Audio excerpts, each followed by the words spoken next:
Redistricting. What do you think of the governor's plan? I support the governor's plan. What do you say to the 40% of California voters who you'll need in order to win, who voted for Trump? How would I need them in order to win, man? Well, unless you think you're going to get 60% of the vote. You think you'll get 60%. Everybody who did not vote for Trump will vote for you. That's what you're thinking. In a general election, yes. If it is me versus a Republican, I think that I will win the people who did not vote for Trump. What if it's you versus another Democrat? I don't intend that to be the case. So how do you not intend that to be the case? Are you going to ask them not to run? No, I'm saying I'm going to build the support. I have the support already in terms of name recognition. And so I'm going to do the very best I can to make sure that we get through this primary in a really strong position. But let me be clear with you. I represented Orange County.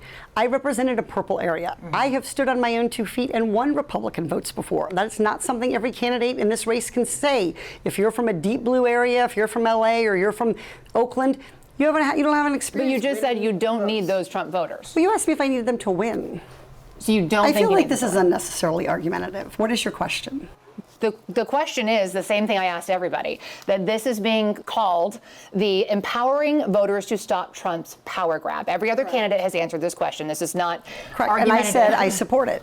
So, and the question is, what do you say to the 40% of voters who voted for Trump? Oh, I'm happy to say that. It's the do you need them to win part that I don't understand. I'm happy to answer the question as you have it written, and I'll answer it. And we've also asked the other candidates, do you think you need any of those 40% of California voters to win? And you're saying, no, you don't. No, I'm saying I'm going to try to win every vote I can.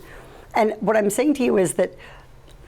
Well, to those voters, okay, so you... I don't want to keep doing this. I'm going to call it. Okay. Thank you.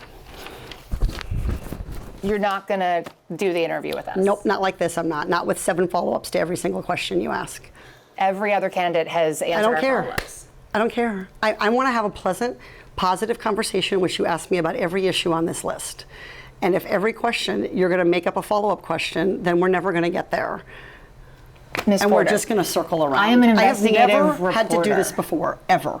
You've never had to have a conversation with to end an reporter? interview.